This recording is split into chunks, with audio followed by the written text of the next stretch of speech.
Selamat malam Bapak Ibu, Oma Opa yang diberkati Tuhan. Jumpa kembali dengan saya dalam program saya dan PKLU membaca Alkitab bersama edisi Kamis malam tanggal 22 Januari 2026.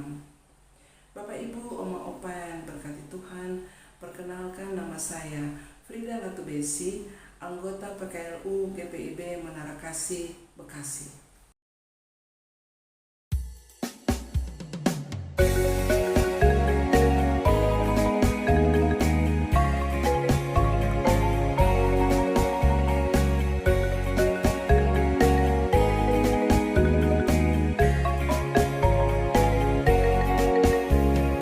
Kidung yang merdu di hatiku, Yesus membisikkannya. Jangan takut, ku bersamamu dalam kancah dunia. Yesus, nama Yesus indah dan merdu, memberikan kidung yang mengisi hidupku. Bapak Ibu, sebelum kita membaca Alkitab, mari kita berdoa. Terima kasih Tuhan atas penyertaan-Mu sepanjang hari ini. Malam hari ini kami diberi kesempatan untuk membaca Alkitab bersama dalam program saya dan PKLU membaca Alkitab bersama.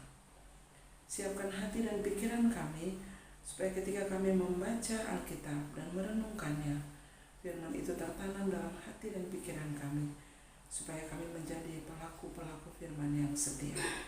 Ampuni kami Tuhan, supaya kami layak di hadapan hadirat-Mu. Dalam nama Tuhan Yesus, hamba berdoa dan mengucap syukur. Amin. Bapak, Ibu, Oma, Opa, pembacaan Alkitab malam hari ini terambil dari Kisah Para Rasul 18 ayat yang ke-26 sampai dengan ayat yang ke-28. Kisah Para Rasul 18 ayat 26 sampai dengan ayat yang ke-28. Demikian. Ia mulai mengajar dengan berani di rumah ibadat. Namun setelah Priskila dan Aquila mendengarnya, mereka membawa dia ke rumah mereka dan dengan lebih tepat menjelaskan kepadanya jalan Allah. Karena Apolos ingin menyeberang ke Akaya, saudara-saudara di Efesus mendukung dan mengirim surat kepada murid-murid di situ supaya mereka menyambut dia. Setibanya di Akaya, ia menjadi sangat berguna bagi orang-orang yang percaya oleh anugerah Allah. Sebab dengan penuh semangat ia membantah orang-orang Yahudi di depan umum dan membuktikan dari kitab suci bahwa Yesuslah Mesias.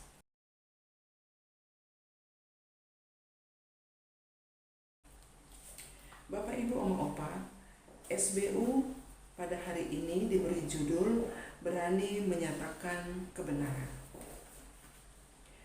Tidak mudah bagi seseorang untuk menerima kritik dan pengajaran dari orang lain. Dalam psikologi kepribadian dikenal suatu golongan orang yang disebut narsisme. Individu yang cenderung tidak mau menerima kritik karena dianggap sebagai ancaman citra diri yang sempurna. Orang-orang seperti ini sulit menerima kesalahan, merasa diri selalu benar, dan mudah tersinggung saat dikoreksi. Golongan orang seperti ini mudah ditemukan di dalam seluruh lapisan masyarakat masa kini, bahkan juga di dalam persekutuan orang percaya. Akibatnya, mereka tidak mudah berkembang, cenderung menutup diri terhadap setiap pembaharuan. Bacaan Alkitab malam ini mengisahkan tentang 3 tokoh orang percaya yang hidup saling melengkapi dalam pengajaran dan kasih Tuhan. Apolos seorang terpelajar, pandai mengajar, pandai berorasi, memiliki pengetahuan yang luas tentang kitab suci. Bukan seorang narsistik yang anti kritik. Dengan rendah hati dan terbuka, ia menerima teguran dan ajaran yang disampaikan oleh Priskila dan Aquila. Kedua tokoh pasangan suami istri yang terpanggil untuk melayani Tuhan berani mengoreksi ajaran iman Apolos, seorang orator ternama pada waktu itu. Pada pihak lain, Apolos dengan senang dan rendah hati menerima serta mengikuti ajaran yang semakin membuat dirinya semangat dalam melayani. Bahkan memperoleh dukungan dari semua saudara di Efesus. Apolos tidak hanya ingin berdiam diri dalam ketenangan dan ketenarannya di Efesus. Ia ingin kebenaran Injil Tuhan pun sampai ke Akaya. Mari menutup hari sebelum terlelap.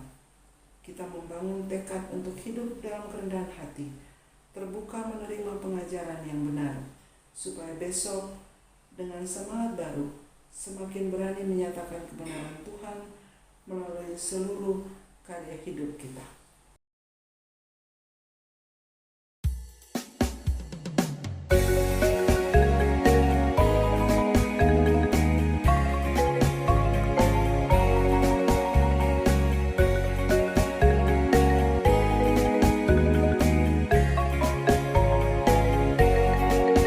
Nada-nada sumbang dan sandu disebabkan dosaku.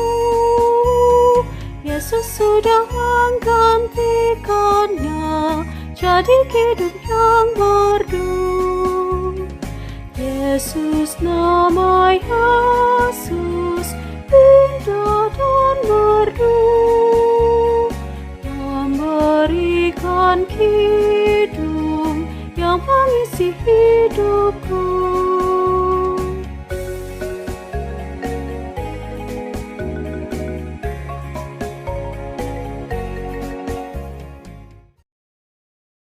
Bapak, Ibu, Oma, Opa yang diberkati Tuhan, sebelum kita menutup acara ini, mari kita berdoa. Tuhan, terima kasih Engkau sudah memberikan kami kesempatan untuk merenungkan akan firman-Mu. Berilah kami menjadi pelaku-pelaku firman yang setia, supaya kami dapat menapaki perjalanan hari tua kami sesuai dengan kehendak-Mu. Bapa, malam hari ini kami juga berdoa untuk sesama PKLU di mana saja mereka berada. Lawatlah mereka ketika mereka menderita sakit penyakit, Tuhan. Engkaulah dokter di atas segala dokter. Ketika sesama PKLU merasa sedih, Tuhan, Engkau memberi hiburan kepada mereka. Engkau menghibur mereka, menguatkan mereka, mengangkat mereka dari kesedihan dan keterpurukan. Bapa, malam hari ini kami juga berdoa untuk program PKLU, saya dan PKLU membaca Alkitab bersama. Bapa, kiranya program ini dapat berjalan sesuai dengan rencana yang ditetapkan oleh Dewan PKLU Sinode. Karena acara ini sangat berguna untuk kami PKLU, bisa dapat membaca Alkitab bersama. Bapa, kami juga berdoa untuk bangsa dan negara Indonesia. Bapa, Engkau berkati Bapak Presiden sampai dengan yang terkecil sekalipun, RT, RW. Berilah pemerintahan ini berjalan sesuai dengan kehendak-Mu Tuhan, supaya negara Indonesia maju dan juga aman, supaya kami dapat beraktivitas dengan baik, beribadah dengan baik. Bapa, banyak hal yang ingin kami minta daripada-Mu, tapi sebelum kami memohon satu persatu, Engkau sudah mengetahui apa yang akan kami minta daripada-Mu. Ampuni kami Tuhan, supaya kami layak di hadapan hadirat-Mu. Dalam nama Tuhan Yesus kami berdoa dan mengucap syukur. Amin. Bapak, Ibu, Oma, Opa yang diberkati Tuhan, demikian program saya dan PKLU membaca Alkitab bersama malam hari ini. Tuhan memberkati.